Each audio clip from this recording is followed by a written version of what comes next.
Good evening, hello, it's Mike back with another video for fantasy wargaming. Today's topic is a doozy. It is Seraphon. I will explain. This is a video all about putting to the test a certain theory based off of a joke that's been going around in the community. Let's get to the madness and then let's get to the method. So, the madness. Let's have a quick chat about Seraphon.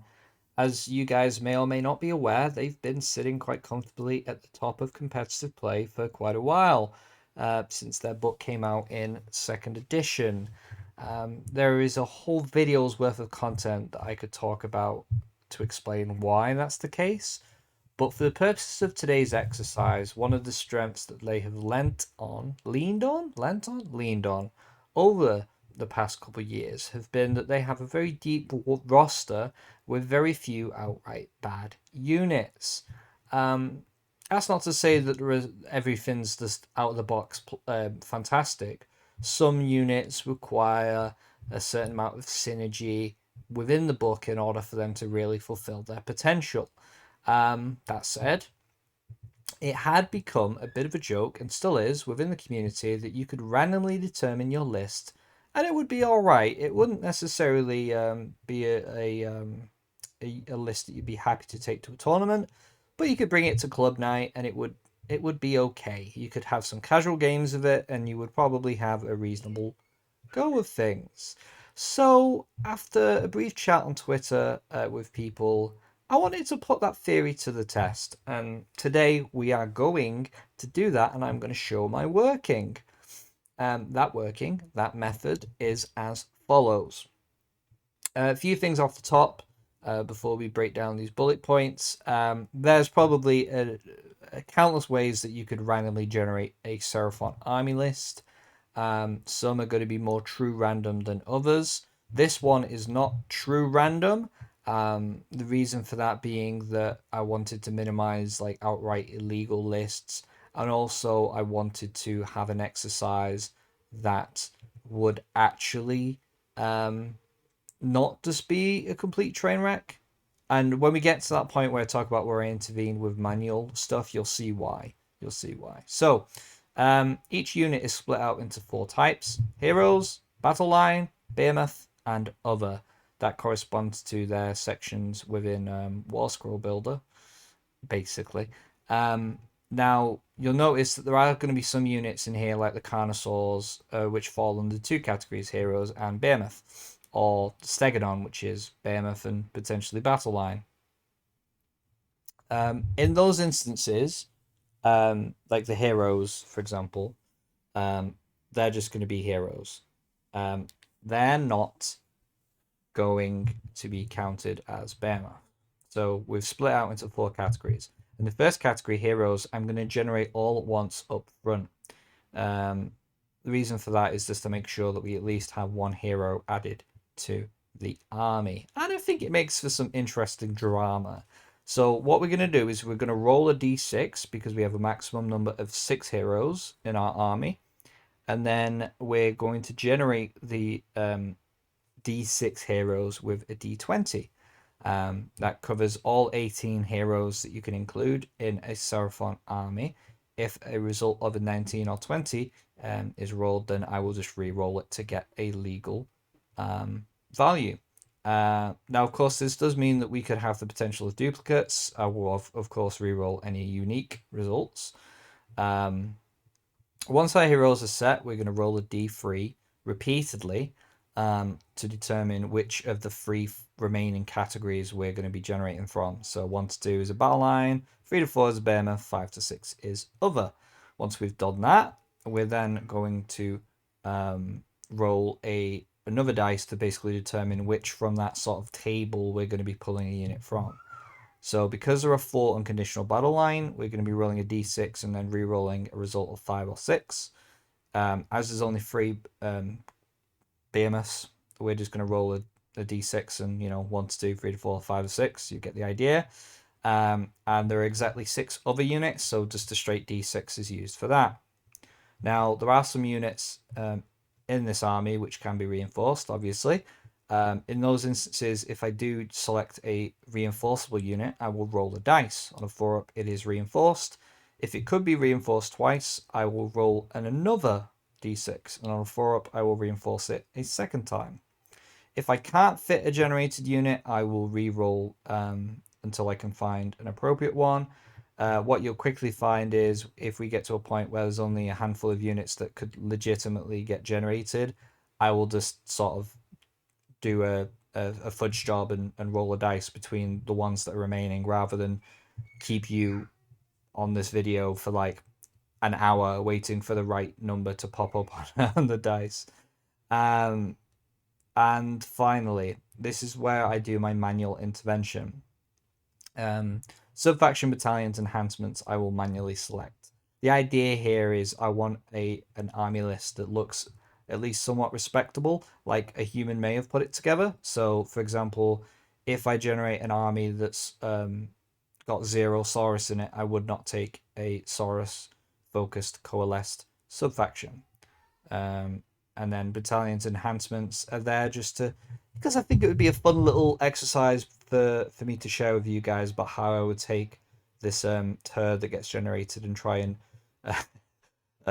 what's the word, shave off the worst parts and get to something respectable. That said, enough pussyfooting around. Let's get started. So I will swap the feed so you can see a brief view of the behind the scenes. And I will show you how the sausage gets made. So before we actually start generating things, I want to show you the tables here. So here's our 18 results for heroes. And then we have our 3 other categories. We got battle line, behemoth, and other. We roll a d3. If it's a 1, we do battle line. If it's a 2, we do behemoth. If it's a 3, we do other. And then I've got here where I'm going to copy the contents of the army list into. And then I've got a random number generator here. So what I'm going to do is we're going to start off with determining how many heroes are going to be in this army. 2. Okay, so we have 2 heroes that we need to select. And now I could just select a D18. I didn't realize the utility had one. Let's do that. That just makes sure that we're not actually just going to end up with non-valid results.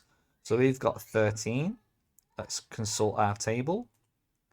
13 is an engine of the gods. Already we're starting off with a strong selection. Not going to be quite as good if we don't have a slan to pair with it.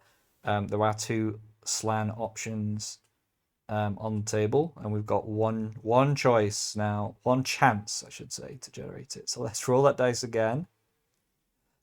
15.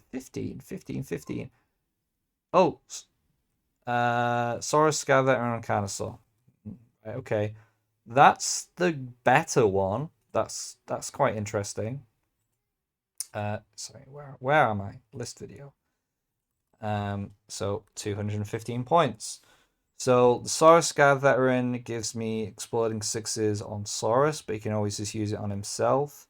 The Engine of the Gods is not going to be rolling 3 dice. It's just going to be rolling 2. But is still plenty good, plenty reasonable. So let's get this train rolling. So now we've done our hero selection. Now let's just start generating our unit selection. So we're rolling a d3 and we've got a 1. 1, of course, means it's going to be a battle line unit. So now we're picking between 1 and 4. 4, that's skinks. Interesting. Skinks. We like skinks.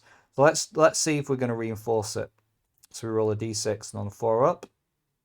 So we're reinforcing it 1 time. Now let's roll it again to see if we're going to reinforce it a 2nd time.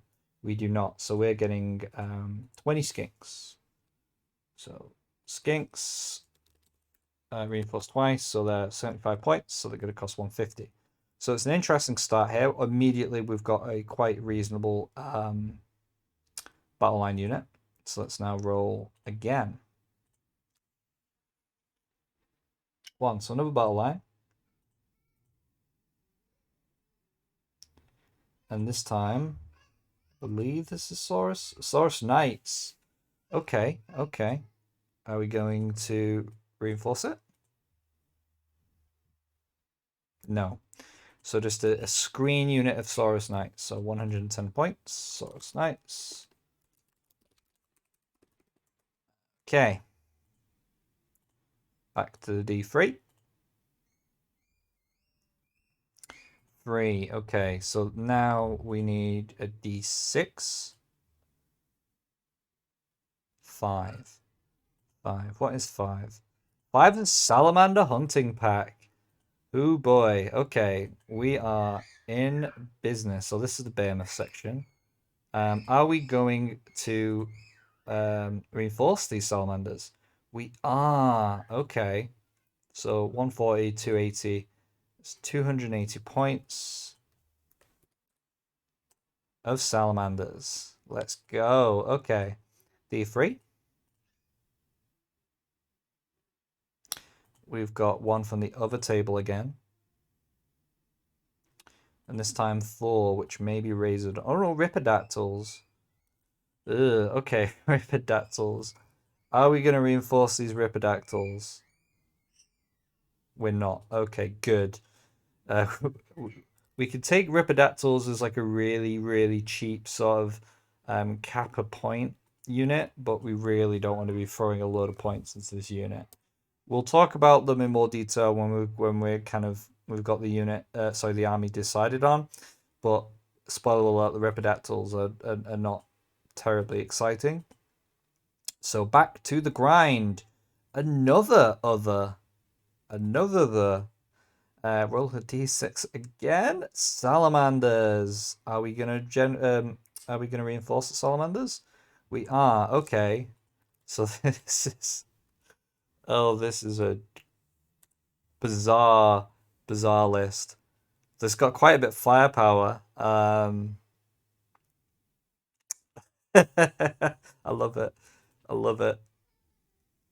But we don't have a slan. Oh, an other. Again with the other table. Okay. 2. 2 is a newbie. It's a new one. It's Croxagore. Are we going to reinforce these Croxagore? If we do, we're not going to be able to reinforce any more units. We are. So Croxagore 1. And now, because we're at a reinforcement limit, we have to stop here. So Croxagore 150. So this comes out to 300. So now we really need one more battle line here. Come on. Come on, RNG. My God. Oh dear. Let's see. 1. What's 1? Chameleon Skinks. Okay, okay. So these aren't going to get reinforced, but we're happy with a minimum size squad of Chameleon Skinks. We've got 200 points left. Really need a battle line. There we go. Battle line. So which battle line are we going to get? We're going to get 4, which is Skinks. Skinks, not reinforced, 75 points. So now we have 125 points. Let's do a quick check now of what options we could possibly have. So we've generated our heroes already. So it could be any one of the battle line units. It could not be any behemoths. It could be chameleon skinks. It could be razordons. It could be ripidactyls. It could be pterodons. So let's now do a coin flip. So heads, it's battle line. Tails, it's other. Heads, so it's battle line. 1. So 1 is Saurus Guard. 115 points of Saurus Guard. And that brings us to 1990 on the dot. And now what the hell are we going to do with this monstrosity? So I'm going to get rid of the behemoth section altogether. And let's tidy up the format in here a little bit. Boop. Delete those. Let's make everything consistent. So all borders, and all borders. Oh, oh. Right, so let's put this in War Scroll Builder. Here's one I did in a little demo. It was interesting. 6 heroes, 2 Carnosaurs. It was about its most interesting aspect was I had 30 Saurus in Bounty Hunters. Right, so Seraphon. We are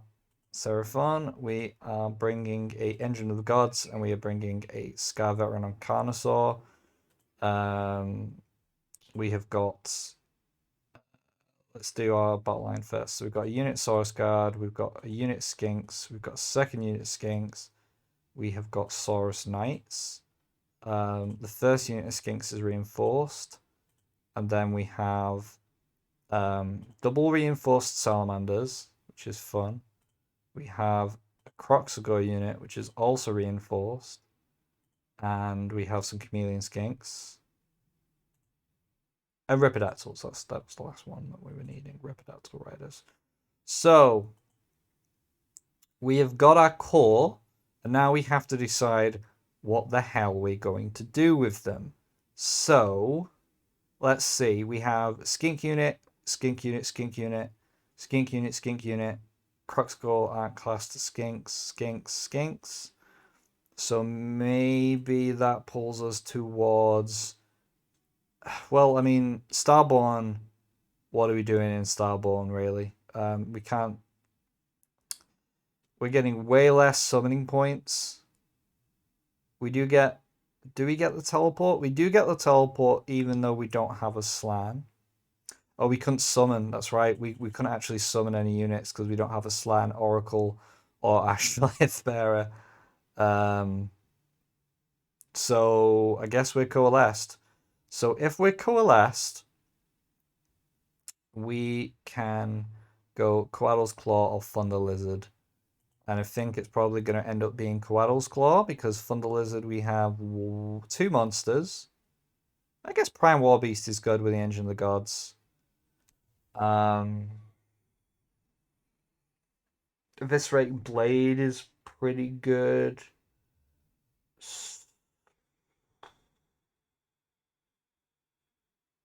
You know what? It's still gonna. I think, as bizarre as it sounds, it's still gonna end up being Thunder Lizard, just because add 1 to hit rolls. Thesaurus is pretty pants when we don't. Our hammers aren't really our Saurus units.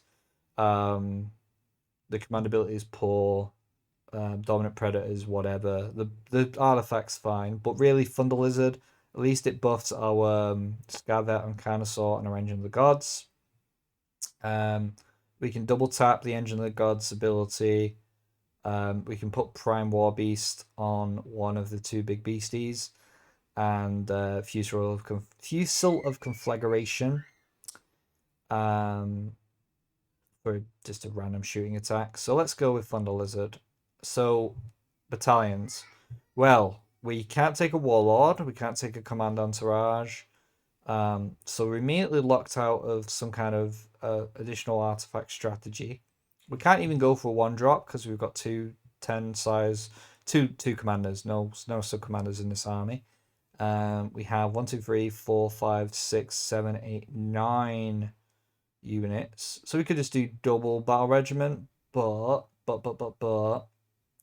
I don't think that is the play here, because we could put the where is it? We can put the Salman hunting packs into bounty hunters along with the Croxagore, who are really going to be quite strong in bounty hunters. Low-key strong. Don't think we care about... I mean, is a Moonhammer going to be... I guess within 2 inches are likely to be within 2 inches of 4 models. So yeah, okay, we are going to bring 2 Moonhammers. I'll be honest with you guys. I have not done that much number crunching with Seraphon because I find the idea of Seraphon reprehensible to me. So I'm going to swallow my pride here and just go ahead and um, post through it, essentially. So we're going to put the Crocs of Gore and the Salamanders in Bounty Hunters because they're going to be our core hammers. We have Skink, Saurus Guard as Galician veterans. We could do Expert Conquerors. I think it's, what is it, Bolt Spitters is the one that people typically do. Bolt Spitters and Clubs.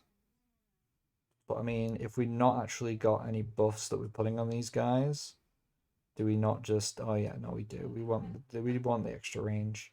So yeah, Spitters and Clubs.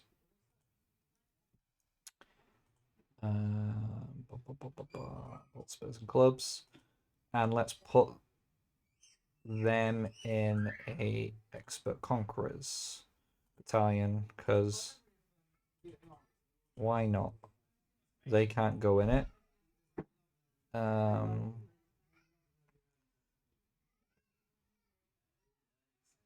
Do you? Oh, they're not Galician veterans. Yeah, so I guess we might as well. And then Battle Regiment. We could probably do 2 Battle Regiments. Let's see if we can. Oh, we get a prayer. That's interesting. Let's do a quick check to see whether. I mean, generally people go Engine of the Gods as their like Beastmaster, whatnot, stack the attacks on that but that's just because they're not actually taking a Carnosaur. So I want to quickly check because you could stack +2, +3 draw attack with 6s explode. Or I can put them on the engine who has, I mean, the draw attacks are way worse than that. Horn is quite nice, but I think the fun thing to do here is to put it on the Carnosaur.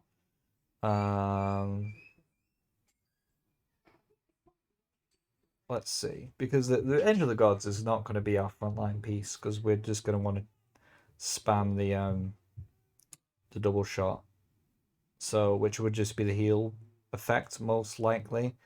It's going to be either heal himself or potentially do the laser. We're never going to get the Saurus Warriors.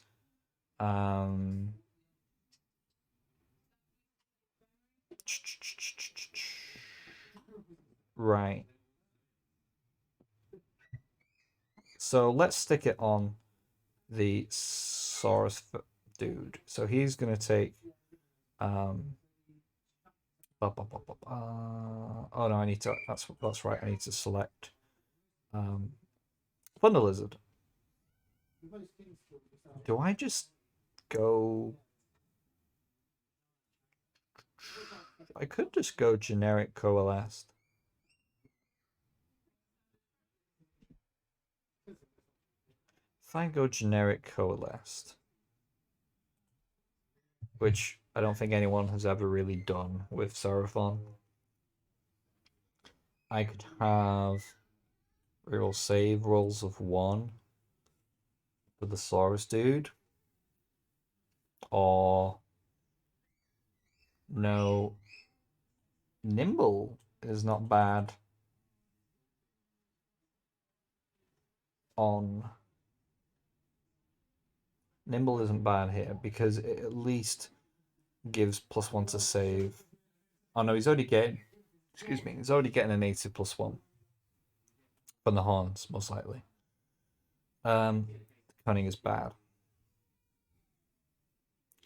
So our command trait selection is poor. Basically, we would be swapping out for the possibility of taking like Blade of Realities or Incandescent Retrices or Cloak of Feathers on the Edge of the Gods. So it's just not worth it. So instead, we will go Prime War Beast, and he will also take Beastmaster, Warblade, Warspear, or Great Blade. As I recall, one of these was just flat out better. I believe the War Spear gets damage 2 if it's charged. And it's got exploding 6s.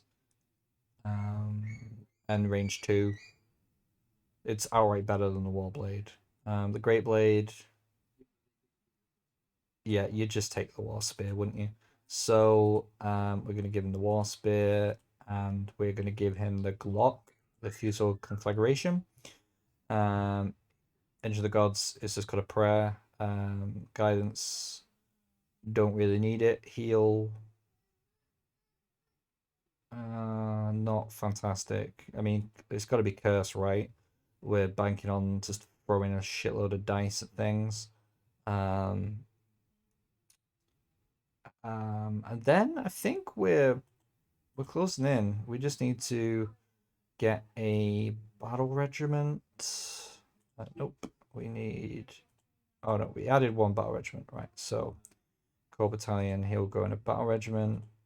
Need 2 to go in there. So battle regiment, battle regiment, battle regiment. So how many drops do we end up with? That's probably quite a lot, isn't it? We are 8 drops. We just take inspired as our triumph. So let's just talk about this list briefly, as sad as it may seem. So our Saurus Guard are guarding nothing because we haven't got a slan, but they are still, pretty respectable in combat at least, and they are going to be having not having, excuse me, Scale Skin will apply to them.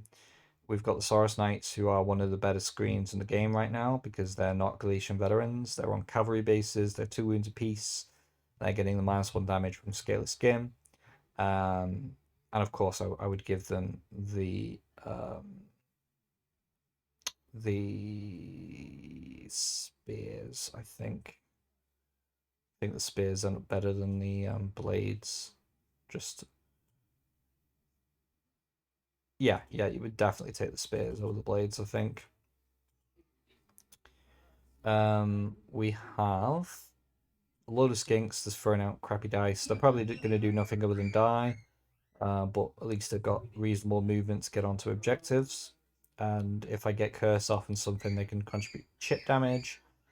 The heart of our army really, I've got to say, is going to be in the other section here because we just kept rolling it over and over again. So the guys who are going to suck are going to be these Repidactyl riders. However, they are still going to fulfill a reasonable, useful purpose because one, they're a screen. If we need them to be, they can get out of the way when they need to. 85 points for 3 large bases that have got 3 wounds each. Not quite as chunky as the Thesaurus Knights, but really I think what we would do with these Ripidactyls is they would be there to threaten a back point. They're not going to kill anything, let's be real. They get 4 attacks each with the jaws. They can reroll hit rolls of 1 once per game with the jaws, and 6s to hit explode, but they hit on 4s. Oof. Yeah, oof. But still, they're there to try and steal a point later on in the game. Minion Skinks, fantastic. They're just going to help stagger things out in the middle of the board. We could put them in terrain, hopefully near an objective, chip more wound output. Salamanders are just obviously great in a post Battle Scroll world where they're no longer a priority target. They're in Bounty Hunters, so that's going to be D3+1 against Glacier Veteran units. Because they're reinforced, they're going to take 6 skinks. 6 skinks will die before we start putting a wound on an actual worthwhile model. And the Salamanders themselves have 3 wounds apiece, so they would have to take 9 wounds before we lose any real output, which is going to be hard to do. Now they're no longer in Scaly Skink. Sorry, they're no longer benefiting from Scaly Skin. because they are not a Saurus unit or a monster or a Crocscore, but still, they are very good. They're not at their best here because we can't teleport them, but there are definitely our ranged threat units here because I can throw out 16 Ren 2 damage free attacks. What else have we got here? Crocscore, right. Crocscore interesting because Unit 6, you know, throwing out a lot of draw attacks, two draw attacks each. No, that's not the draw attacks is not why you take the Crocscore. It's the maul here, the damage free mauls. Hopefully we'll have the nearest skink. 1 in 3 is taking the moon hammer, which is going to be equal to the number of attacks. Hopefully we're just going to be using them primarily to clear out Galatian veterans. We're going to be great against Nighthorn, aren't we? Realistically. So Crocscore, Minion Skinks, Ripidactyls with covered Salamanders. That's about it really. Sky Veteran on Carnosaur is going to be likely dying, but he will blow up the sun before he dies because Beastmaster means once per game he can run and still shoot and a charge, and he adds once the attacks characteristics of the melee weapons used by this mount. Important note, it's the mount here. And then Beastmaster from Thunder Lizard also just gives me +1 attacks on the mount. So coalesce units get 1 extra attack base. So what we end up with here is a Scar Veteran who has 4 clawed 4 attacks that hit on freeze, wound on freeze, damage 2. And then 6 attacks once per game. Most of the time it's 5 with the jaws. 4's freeze, -1, 5 damage. And we can use the Saurian Savagery on himself so that 6s to hit will explode into 2 hits. So that's quite a bit of damage output that he can put out there. And then obviously he's got the War Spear, which is 6 attacks, which explode on the 6s natively. And they are going to be damaged too if we made a charge in that turn. Now he's only a 4-up saves, only 12 wounds. He's got no ward save, so he will die, but, it's not bad. It's not bad. I think we could have had a far worse list from this. So then the question becomes like, how does this actually work in practice? What did we learn from this? Now, I think that we need to test this. I've got a friend who plays Seraphon. Maybe I'll wrangle him into a game and collect some notes and come back to you. What did we learn? Not a great deal, to be honest. This is a more fun exercise than it is going to be a particularly instructive one. I think what is very apparent here is that so your core roster between your battle line, your other, and your BMS, there's not a lot of bad options in here. That said, right? That said, the texture of this army is largely dictated by what heroes you generate. If you got a Sland, you're in business. If you get any of these kind of muddled Saurus buff heroes, you're gonna struggle because let's be honest, most of the Saurus here are pretty poor. Scavenger on Cold One's not bad.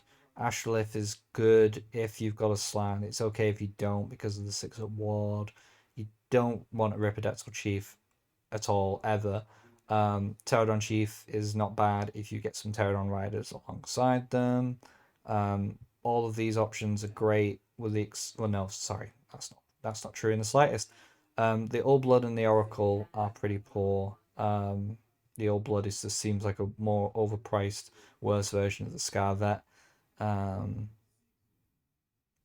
But I still think it's an interesting little thing that we did. And I'm keen to do it again. There've been some discussion about what could be next. I quite like the idea of doing it with Beasts of Chaos and putting them up to the challenge because they have a smaller roster, but there's this ongoing discussion of Beasts of Chaos are just the herd still makes everything very good. So let's put that one to the test. But watch the space. We may just do a part two to this where we run a game with the list that we just generated. I'll put a link to the actual army, or maybe just put the output army in the video description so you guys can check it out in your own time. If you're not following me already on Twitter, you can find me at LIUK or at FanWarGaming for the channel's main Twitter feed. I also write competitive innovations every Wednesday for goonhammer.com, as well as other strategy articles and reviews for the Age of Sigmar content. If you've got an idea about a video you would love for me to put together, hit me up. I'm always keen to get suggestions or feedback. You can either do so on YouTube or you can hit me up on Twitter. And if you've enjoyed this content, please consider subscribing so you'll be notified when the next video goes live. That's going to do it for me for today. Hope you enjoyed it, and I'll see you next time. Ciao.